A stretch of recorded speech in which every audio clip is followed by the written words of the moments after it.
Hey, I just got off a coaching call with my friend and mentor, sales mentor, Guido Croce. Now, inside of this video, we're basically sharing some sales mindsets that are both like help. So, like every day for like the past probably about a year, I paid Guido probably thousands of dollars per month to basically sit with me and help me understand sales at like the deepest level, right? Because like as a lot of you guys know, like part of being a five-star bookkeeper is not just about like surface level learning stuff, it's about mastery, right? And some of our other videos, you're going to learn about like what being a five-star bookkeeper means. But the biggest thing is just really understanding every aspect of the game of business so you can constantly be able to improve your skill set, help your support your family, and be able to really create a time efficient, location independent business that you can definitely, run for the next like 10, 20 years, however long you have in your career. Now, yeah, so inside we talk about like different kind of ways to handle certain feelings. I know some people like get kind of nervous about feeling salesy. They don't want to feel like they're bothering people, and they don't really understand exactly how to command respect while they're on their consultation calls. So this really breaks down different mindsets, mentalities, and thought process you need to do, as well as we talk about objection handling and like what is the premise around objection handling. So if someone gives you a weird objection, you just don't know how to handle, how to think about it from like more of a constructive, like piece by piece basis so you can handle the objection, even if it's not perfect, while you're on your call. So hopefully see you inside this video. Now, also, if you want some help growing your business, maybe you're just getting started with your business, and maybe things are just not going out of the way that they want, they're not going at the speed, or you just want to avoid all the mistakes that cause most people to struggle and fail. Go ahead and click on the link inside the description, either above or below the video, to book a call with myself and my team to see if we can help you inside of our paid mentorship program. Now, we can't help everybody. We have a pretty good amount of people applying, and we are very selective with who we take on because we only want to work with people who we can absolutely help. So, like, I kind of feel bad sometimes because, like, if someone's not in the right place to kind of move, I just can't ethically allow them inside the program because we want to keep our success rate high. We want to make sure we're working with people who we can immediately cause impact for. And I just want to make sure that, like, if you were to pay us for our mentorship program, we are doing our absolute best to make sure we can help you to reach your goal. Okay. So if that's you, I'd love to see you on the call. Just see if you qualify for our program and if it can actually help you out. So I'll talk to you soon. I'll see you on the call. Let's get into this video. Um, I also have some new kind of mindset training regarding like the 50% that is somewhat more intangible that maybe could be useful Mhm. for us to go over today, if that's helpful. Okay. Yeah. Okay. So, oh, if One you could second, allow I'll me to see if I can share. cover share screen. I'm gonna try it. Okay. Unless there was something else you wanted to cover. Oh, no, that's good. Okay. So we can start with this, I think. Mm, yeah. So this is the three beliefs needed towards success, right? And this is the story. This is by Eli Wild, right? A story of a man that wanted to find a treasure, gold treasure, that was buried a long time ago, right, at sea, or because of the Mhm. ship went down, right? And basically, his name was Captain Ron, uh, living in Key West, Florida. I believe this is based on a true story, if not a true story, actually. And he knew about a lost treasure, right, buried at sea, and he was right. And so the first year, he Mhm. kind of like gets everything together, takes his wife, takes a boat and crew, and goes for it. But like after 2 and a few years pass by, everybody's kind of losing their confidence because they didn't find anything yet, and they're losing their certainty. He isn't, right, but they are. So his wife leaves him. His crew hasn't been paid by him in a while, so they leave as well. And everybody just thinks he's crazy, right? But he's still 100% certain he's going to find it. So he keeps looking. He convinces new people to fund his search. And a few months later, he finds a new crew, and everybody's working for him again, and finds a new wife as well that is helping him. Uh, but again, another 8, 9, 10 years pass, and the second wife leaves him. The same story. His crew leaves again, and Uh, then everybody sees like he's just a crazy man, right? A crazy old man is trying to find a treasure. And then 22 years uh, after that, right, 16, 17, 18, he decided to just go by himself with a boat, and he finally finds the treasure that is over $500 million of gold, right? So how did that happen, right? He could have given up had a lot of opportunities to give up, right? That's 22 years of work. So the reason why he didn't give up is he believed that the goal was there, right? You have to believe it's possible. That's why I remember we used to ask the 3 questions. It's that, right? He believed the goal was there. He believed that he could find it. So you have to have belief that you can find it, and it was worth it for him to sacrifice all of that, to lose everything, right? To go through the hard process to achieve the goals, right? So, and then the ending note on that is there's a lot of people making 10 times more money than us, right? But they're not 10 times smarter. They don't work 10 times more hours because we only have 24 hours at the end of the day. But they have 10 times better way of leading themselves, conditioning their mind, emotion, and focus. Right. So this is just an add-on to that, right? Maybe that's starting to help. Now, another concept is the 3 identity frames to hold in your meetings, right? Frame number 1 is an identity frame. I think you know what it is, right? It's like a set of beliefs and values, like kind of the frame that you hold on the call, right? That is accepted by society and is identified by certain traits and values that people can recognize, right? So, and this is something that has to be intrinsic to you, right? You cannot give something to somebody else if you don't have it, right? So you need to have your own strong set of beliefs in order to pass it on to somebody else. There's 3 frames: moral authority, prize frame, and then the expert frame. And this is where it becomes more tangible, right? You can't still necessarily measure it, but you can try to actively follow this on the call, right? So the moral authority is basically bypassing the sale and directly going to somebody, right? Because you want to conclude the wants, desires of the person, truly stepping into their world with the pure intention to understand them, appreciate them, and help them, right? So, for example, a doctor in a surgery, you don't even question the intention that he has, or a police officer. I mean, depending on who you ask nowadays, with a cop, right? But let's say the doctor or your parents, right? You really don't question where they're coming from. You just trust that they have your best interest in heart, right?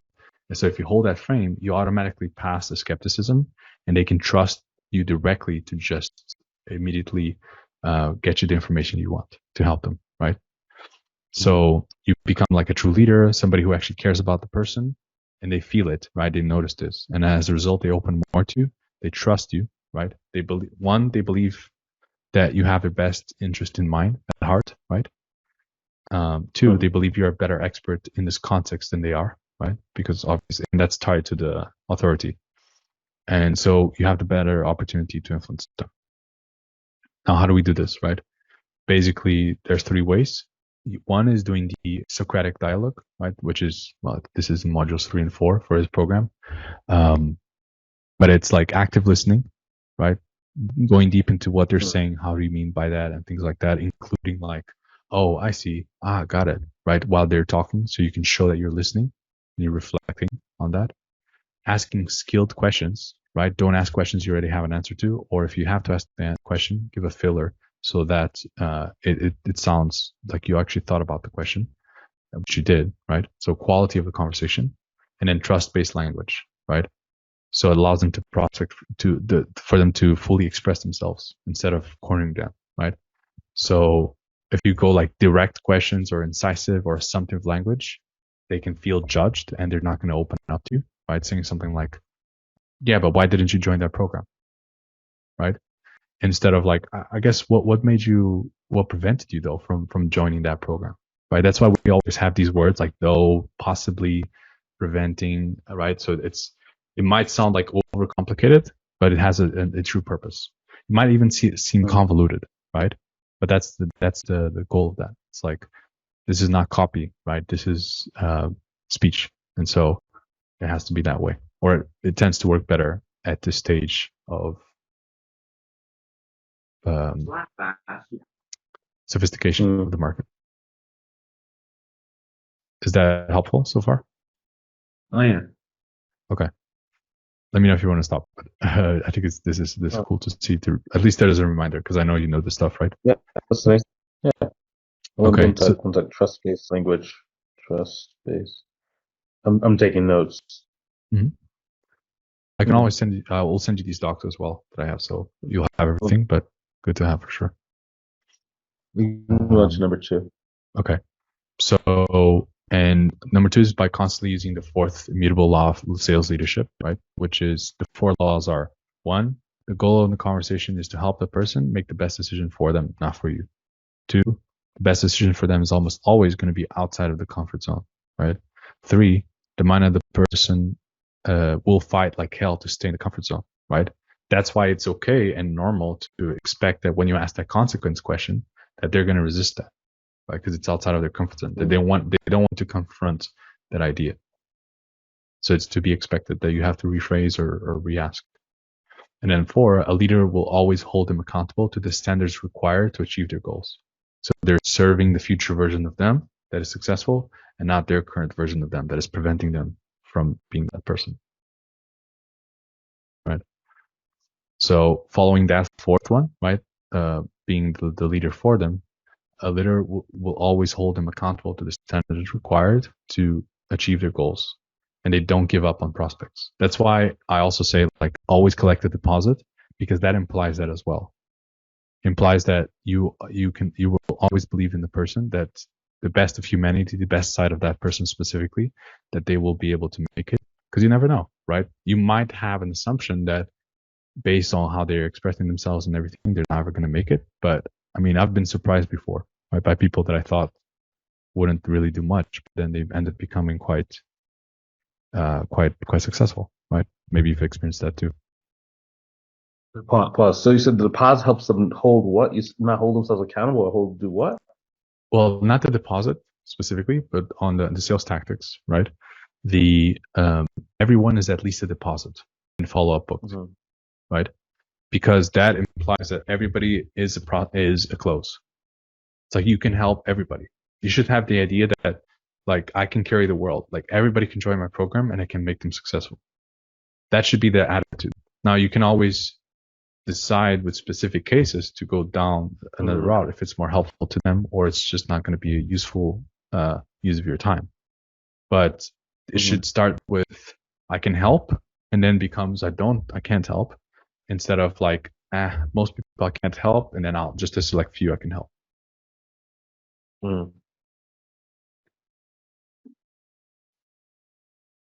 Does that make sense to you? Yeah. Okay. So basically, don't give up on your prospects, right? Even if they tell you one thing at the beginning of the call, but then they change their mind at the end, right? Where it's like they throw some bullshit. There's a reason for that. They're uncomfortable, right? They're gonna do whatever it takes to get out of it and to not confront the reality. Number three is connect and believe in your prospect, right? So most people have 2 to 3 people in their lives who believe in them more than they do themselves. And so you want to be that person for them. And they might not even have anybody, right, that trusts them, that believes in them like that. So we want to do our best to step into that person's world and find the gold, the greatness within them. And the thing is that if you don't look for it, you won't find it. But if you do look for it, eventually you will find something you can hold on to and pull them into the right direction. And they'd have to decide if they want to come with you, of course. We're not forcing them, but at least we didn't give up, right? There's no regrets around that. And now we go back to the thing about, like, okay, but my goal is not impact, right? I know that's maybe not your number one priority always, but this is this attitude, because it's truly about the other person. And when it becomes truly about the other person, they will freely open the gates of money and they will pay as much as you need.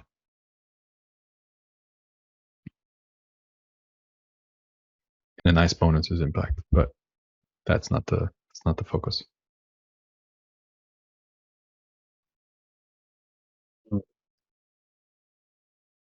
Yeah, I guess it's more of like a motivational phrase, kind of like a mixture of like someone who's a very sophisticated salesperson with like someone who's also like a motivational kind of person, where it's like, because I think a lot of these guys, they could do it, but it's just very buried. Some of them is close to the surface than others. Other ones very like buried, and you have to kind of like hold them accountable to, hey man, this is kind of where you're going, man. Like, apologize for being so direct, but yeah, if you're not ready, man, you're not gonna make it. Yeah, you might want to adapt that style to the person right in the moment, but it's really that. It's like, that's the consequence question. It's harsh and it's painful even to think about it. But it's the whole exercise of like, if you go to a primary school and you ask the whole class who can sing, all the hands will go up, right? But then you go to a classroom of high schoolers and you ask who can sing, maybe you have a couple people or none raising their hands. Like, why is that?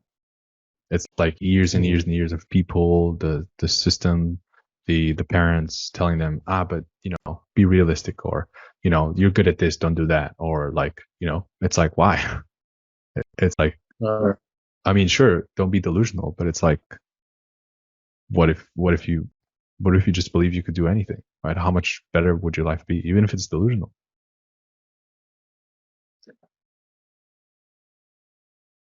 Yeah, don't know if that's helpful. On your Facebook. Let me know if you want me to continue. Yeah, I think it's good. Okay. Yeah. Price frames. Mm-hmm. So price frame is like the set of values and beliefs like about us and our product, right? And our ability to produce incredible results for people, right? So that's why client results is the most important thing, because like how good it is, right? But that's why it's always good to start with a testimonial in the sales meeting, because the conviction about what we can do helps a lot to always have that energy on the call. Like we are the best in the world at this, and our product is going to change your life. Right? That attitude is like, you got to join us. Like, this is the mission, right? But for that to happen, right, you need to believe in yourself and you need to believe in the product you're selling, right? So if you feel like your product is, not as good as it could be, then you have to work the only way to fix it, because you can only fool yourself for so long. And again, you might not want to do that, and that's okay too, right? That's not a big deal. But probably that will limit you in how far you can go in terms of potential, right? In terms of that. So, for example, like if you knew that every single person that joins your program will at least make $5,000, that's going to be like such an, like, conviction wise, like, easy, right? It's like, yeah, I mean, I don't know, like, this work seems like too good to be true. Yeah, I mean, it's not easy, but everybody that joined so far like made at least $5,000. Within 3 months, they all make $5,000. So, and you are in a better position than them. So why wouldn't you be able to do it? It's the easiest reframe ever, right? It just simplifies things a lot. You have one metric that is really good, right? On average, people make 3 to 5K monthly income per quarter. So that's definitely a good one to example, right? But yeah, you're the best in the world at what you do. They need your help, not the other way around, right? And they're lucky if you make them an offer.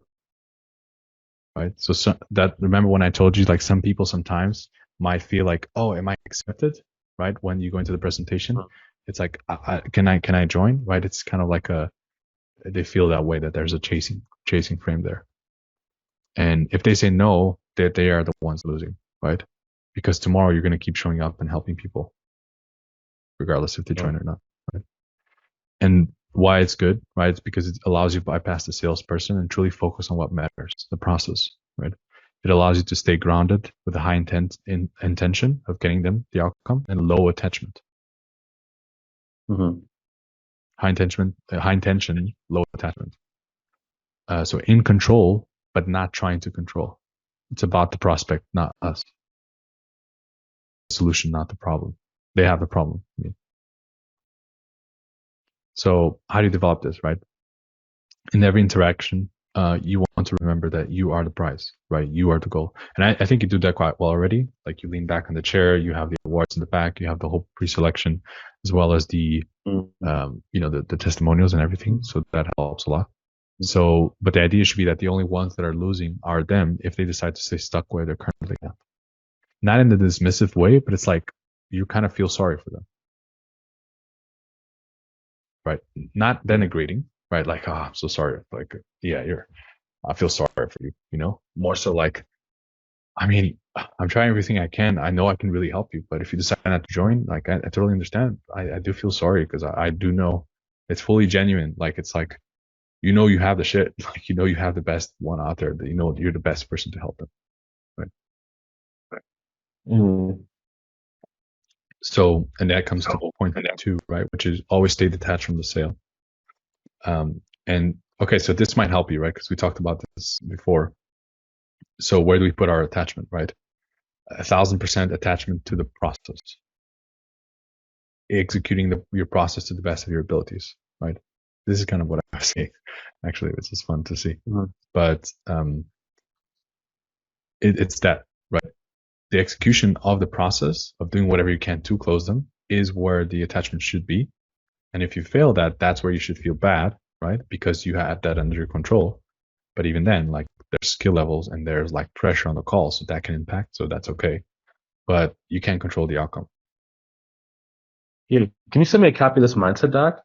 Yeah, 100%. I think it's public. It's not finalized. You know me. You know it takes me a while to make everything look pretty, but it's a doc. And these are the sales tactics.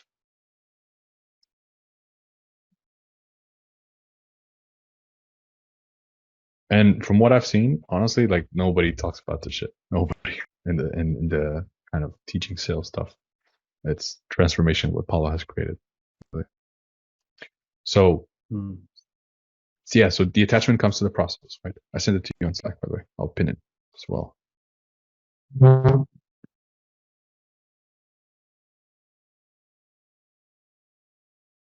And so what is the process, right? Establishing a true human connection with the person, which honestly your last few calls has, like, you've always done that quite well, but the last few calls you've had very kind of laid back, even when they were giving you some stuff, you know, and it was very good, the connection you had with them, like it was playful as well. So you got that to the next level for sure. And getting the truth, right, to the truth specifically and efficiently, right? Those two are key, because you can talk a lot with them. You could talk for 3 hours, right? But then they're not going to close because they're tired, or, you know, you should have disqualified them or something else. So getting to the truth of the transformation they want, the reality they're facing, what's keeping them from moving forward in life, and if they're truly committed to aligning their actions with their vision, right? With the consequence section, right? Time to change now? Yes. There we go. Commitment, right? So being willing to take a stand for them and holding them to the right standards, right? It's like, okay, you have to kind of make yourself seen in the middle of a crowd, right? So you put a bench there and you stand up and it's like, hey, everybody's attention, you know, this person is about to change their lives, and they have to step with you, or they could run away, right? But you take that step first as a leader. So commit them to their vision, closing them to our product. That's just a natural consequence. The vision that they want to achieve for their lives is the outcome. It's not them buying the product. That's just a vehicle to the outcome. That's why maybe when you see me objection handling, or when we're role playing, it's never about, yeah, so let's buy it. No, it's like, even the closing question, right? It's like, so what do you feel like you need to do so that when you go to sleep tonight, you know you did everything you could to put yourself in the best position to succeed? And to get to that 10K per month and spend time with your kids and give them the childhood that you never had. Right? It's always about that. It's never, the product is just a natural consequence. Does that make sense to you? Yeah. Okay. And then, frame 3 is expert frame, right? So refer to Dr. Frame as well. It's about your expertise in the field, right? So it's the absolute certainty of this belief, like you are an expert when it comes to diagnosing and prescribing solutions in the whatever field, right? The accounting, bookkeeping field. And notice, it's not you are an expert at accounting or bookkeeping, or you're not an expert at marketing for accounting and bookkeeping businesses. You are an expert at when it comes to diagnosing and prescribing solutions, right? So this is more for a closer when you bring on somebody eventually, which is they don't need to know so much about it. They just need to be confident in the ability to diagnose and prescribe solutions and answer basic questions in accounting and bookkeeping businesses.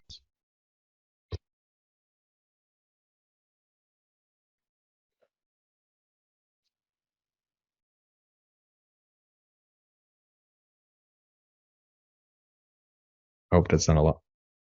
Yeah, one sec.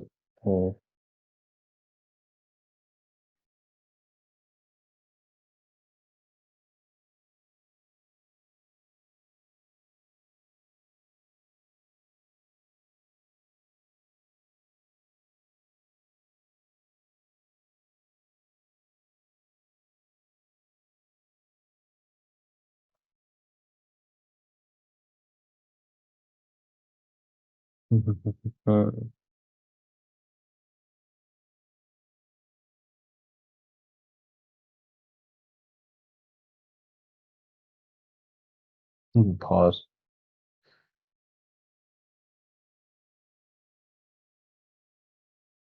So this is actually very interesting. It's actually like kind of, it's not just a mindset document. It seems like it's more of like a mission, values, and like beliefs kind of document. So it's almost like something we can use for our company. I also think I want to like incorporate something similar to that into my course, I think. Yeah. It's very interesting, right? Because like a lot of them don't really understand these things. I think that if I had, yeah, I could probably make like a 1 hour long video on this stuff. Kind of break that down to the different students, I think. Yeah. 100%. Like our products and services being the best. Like this is what we kind of believe in this company, right? Our products and our services are the best. We have this, we have that. We're constantly trying to improve. We're looking forward at that. Yeah. Definitely. Okay.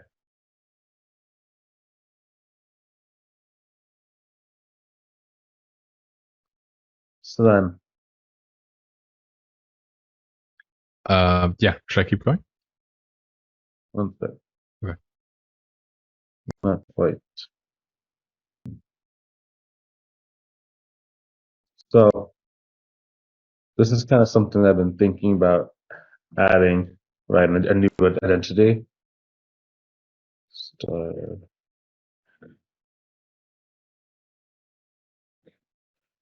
Right, but I think I want to do some kind of acronym or something like this, right? Where it's like F I V.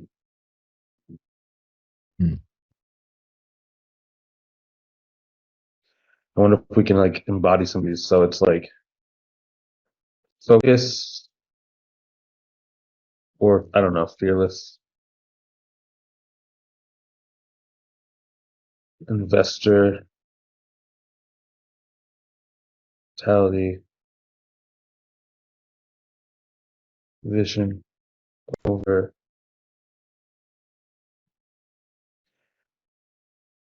E is like executor, whatever. I don't know. Skills.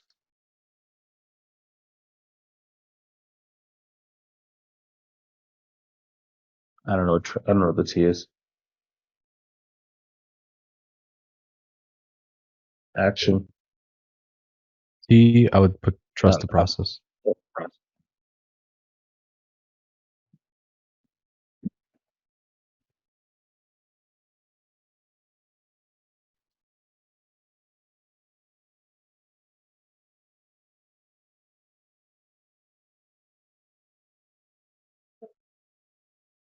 Right. Focus over fear.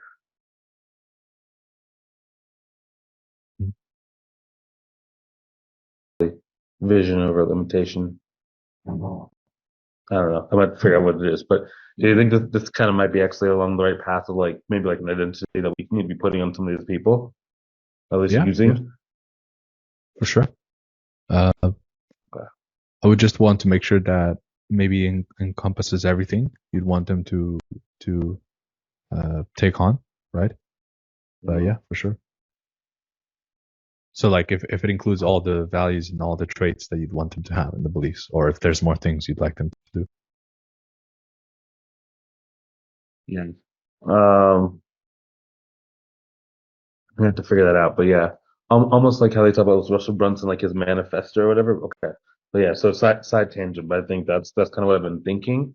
And the only reason why I'm saying that's because like if we can like have it just be strong enough, and we have like the right values inside, like by the time someone gets to the program, it's just like they're just prime, you know? Yeah.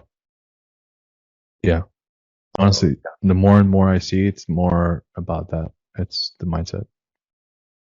Definitely me, but like, and obviously maybe your audience is a little bit more sophisticated, your clients, but I had a call today and a call yesterday of two people that were like just overwhelmed. And our process is simple enough. It's not overwhelming, right? But they just get overwhelmed. They just like get discouraged and they just need to talk. with somebody, and teaching the right mind frames, because you cannot have one-on-ones with everybody forever, right? But teaching the right ways of asking questions so that they can overcome those things themselves, that can really be helpful. So, for example, if this is helpful to you, we have 5 questions that they can ask themselves, right? 1, what are the feelings that they're experiencing at that moment, and to describe those. 2, what are those feelings? Where are those feelings coming from? So like, oh, I'm overwhelmed. Okay, but where's it coming from? Well, I'm afraid that I'm not going to succeed, that, I don't have what it takes, that my family is not going to support me, that whatever, right? Number 3, what is the utility of those feelings? Do they empower you to achieve your goals or not? Right? Doesn't matter if they're right or wrong. Like, how useful are they? I'll send you these questions, by the way. And then if they're not useful, right? What thoughts? That's number 4. What thoughts do you need to feed instead to put yourself, or for them to put themselves in an empowered state to achieve their goals? Right? So what other thoughts do they have to replace those with?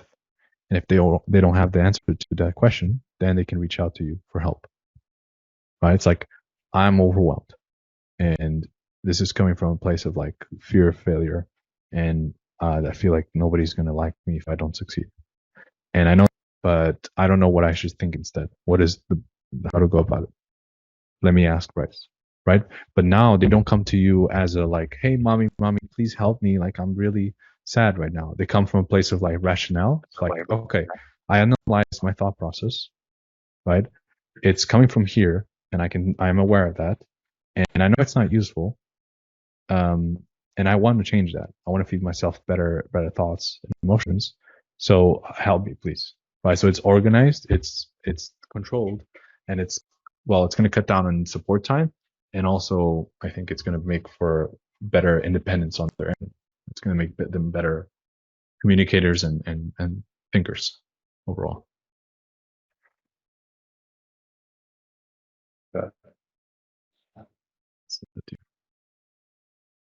Yeah. So those are like some coaching questions I can try. Yeah. I wonder if I can even turn that into a reframe. Fear reframe.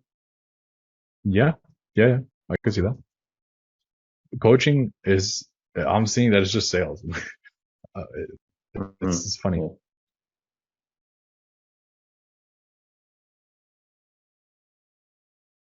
Yeah. So that should work there.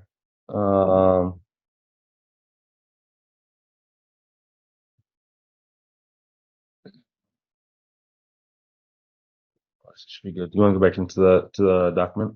Mm-hmm. Yeah.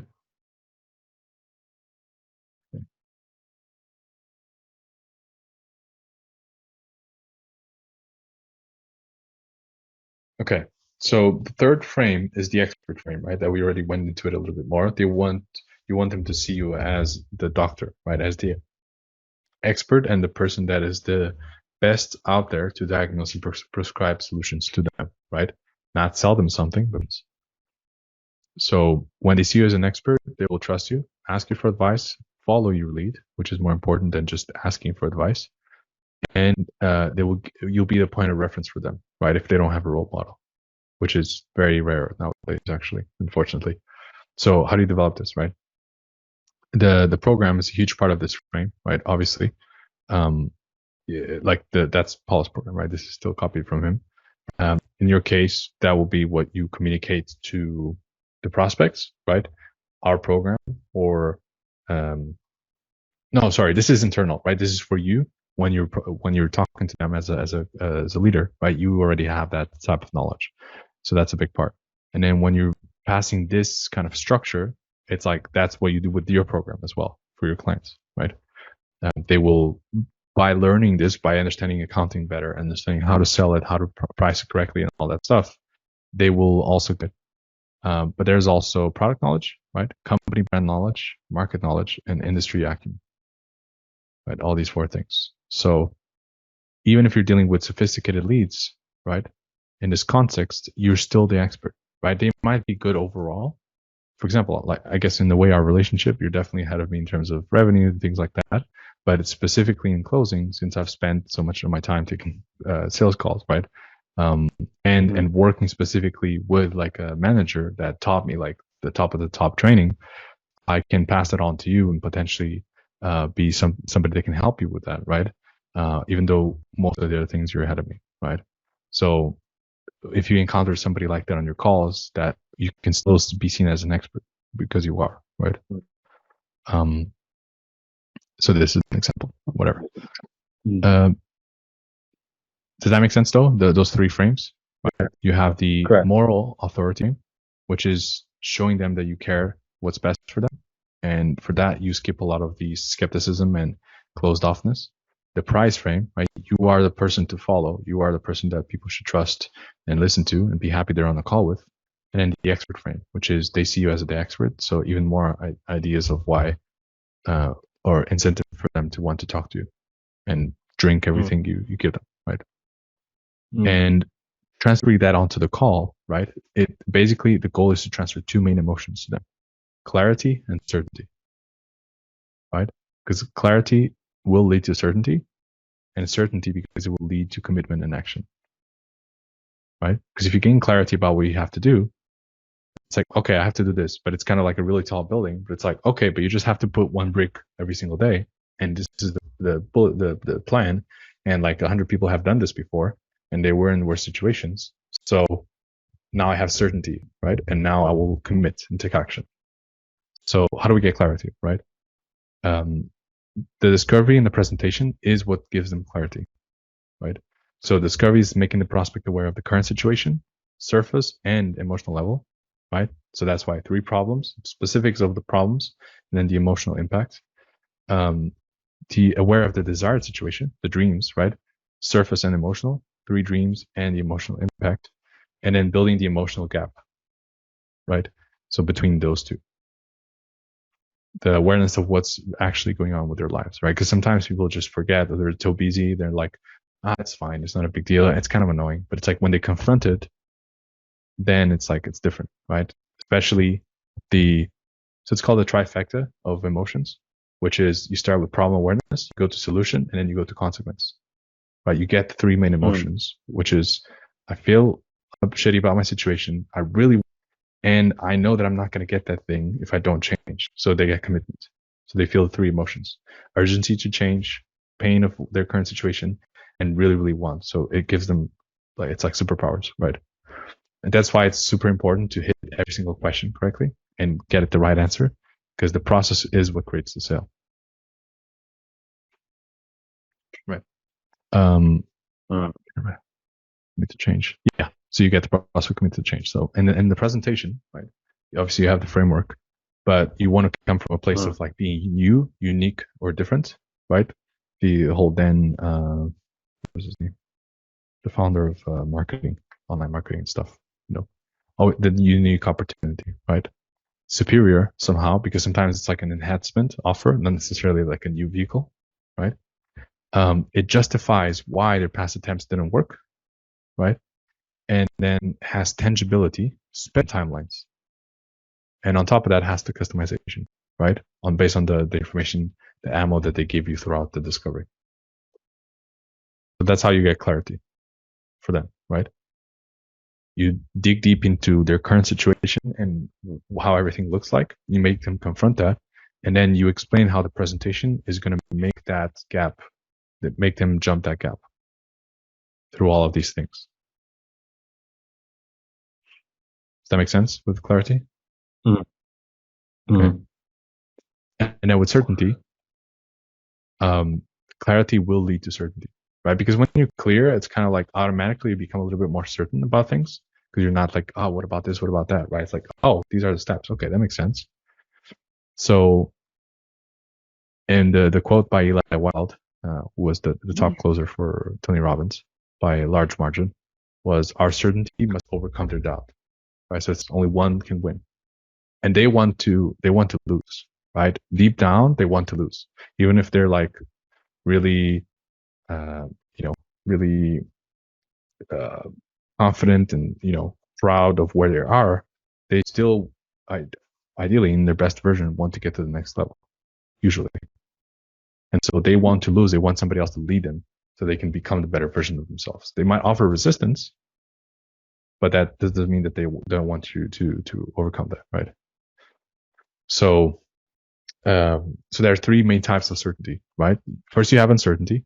Then you have like the hype certainty, which becomes like, yeah, you got this. We can do this, right? Because other people, and you really got this. Like I can see your traits and stuff like that, right? And you're like riled up, which is like usually in a sales call, but you need that as well. And then step 3 is usually after a really long process of like fear objection handling, right? With the looping.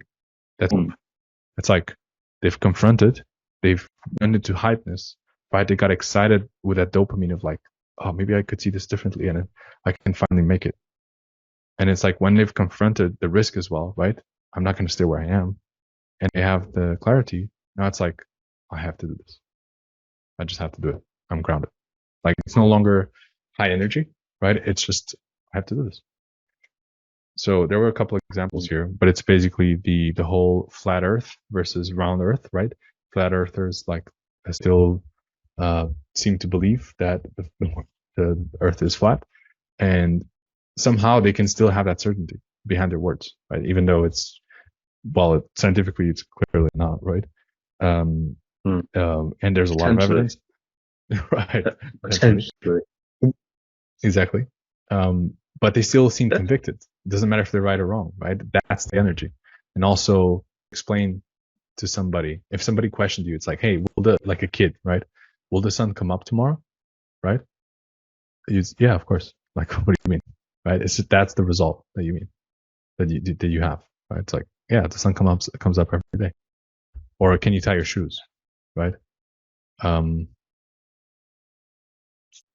sure what this means, or what in this context. Overcome with certainty. I guess so. Yeah, it's like you give some of your certainty, right? You can even say that in a reframe. It's like borrow some of my certainty, right? It's not about what you say. It's about you're where, right? Remember the skill: what, how, why, where from, right? It's an energy, identity kind of way of being. That's where it comes from. And yes, that is represented in behaviors. So technically you could scientifically like train yourself to be very precise and to come across, but it's just easier to be that way. Because when there's tension and stuff, it's very hard to control for all those things. That's why eventually the truth comes to the top, because you can't, it's really, really hard to keep a lie under guard. Yeah. So it's interesting, right? So it seems like I think this section with the certainty, it kind of seems like it's more, I don't know, because I was having a conversation with Dalton yesterday, and it was very strange. He's like, why do some people have like a problem like thinking about XYZ thing as like investing? Why do they see it as like an expense, right? Whether it's bookkeeping, whether it's a mentorship program, like people see it as an expense. And it was funny because I told him a story of like I was trying to do some artwork, like trying to like become a professional artist over the weekend again. Just because me and my brother started doing like really high quality like painting and stuff. And we did a lot of like sculptures and stuff. Um and like even though I've spent, hundreds of thousands of dollars on like coaching programs for my bookkeeping business and for this business, right? I was so hyped, I was so excited. I got to the checkout and like the total came to $118 for art, like canvases and art supplies. And I felt so scared. It was the weirdest thing ever. It wasn't about the money, it was just like, oh shit, now I have to like be serious about being an artist. I actually have to go learn how to draw. It's gonna take so much time. I don't know if I'm gonna make any money. It was just like all the certainty of being an artist or whatever just kind of left. And it wasn't about the money. So I think like even in objection handling, like when you get a fear objection, it's really about like, kind of like you were talking about, like what's actually, caused the fear? What are the thoughts that are coming up? Are those thoughts serving us? Are those thoughts even real? And then it kind of, yeah, so I guess like moving forward. And it seems like objection handling becomes easier as you get more and more perspective over life. Right? Because then you can start doing the crystal ball thing more than anyone else can. And you see every move before they say it. Yeah. Yeah. Objection handling is state. Yeah. Probably like yeah, what I could probably have the bookkeepers do is maybe I can do is I can interview like some super successful business owners and then just talk about like, like what are the things that go wrong if someone doesn't have good bookkeeping or doesn't have this thing. So then people can actually start predicting it for for their potential clients and their sales calls. Like, well, this is kind of what happens if you don't have this. What happens if you don't have this? That's another story that has this. This kind of moves, and like they just seem like they have a crystal ball. They're just seeing like business owners are super successful. Fear-based selling. Yeah. Like Yeah. insurance. Life insurance. And they're just like, hey, dude, like it's the same thing whether it's tax planning too or whatever, right? Because then you can be like, this is kind of what happened if this thing doesn't work, right? And we talk to XYZ people every single day, and it's just like, dude, this what happens after a 2 or 3 year period, man. They're still in the same spot. Yeah. And it's probably like that one objection is like, which one do you think is riskier? Doing nothing, staying exactly the same for X amount of time, or potentially, investing, taking a chance. Worst case, you move forward towards your goals in a meaningful way. Best case, you reach the goal in record time and your life is forever changed. Yeah. Yeah. Okay. Crazy, man. Crazy. Yeah. Yeah. Okay. Yeah. And I just want to have a different day then. yeah, I know definitely. you only have about like 4 more minutes. Yeah, it's really not a lot more for the mindset. Then there's the sales tactics as well, but it's kind of related as well.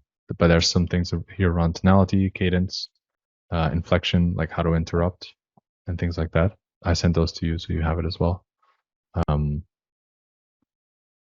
Yeah, so like examples, dynamic cadence from monotone, right? Pace, tempo, intensity, volume. How you finish, right? If it goes up in inflection, down, or neutral. Here, seeking rapport, neutral, and breaking rapport. All conduction, right? Cadence, bass, pitch, active listening. Okay. Do you? I see. Okay, tactical stuttering, right? I like that word a lot. Tactical stuttering. It sounds like a military term. And then what to do if you catch yourself? Meaning, like if you are in a thread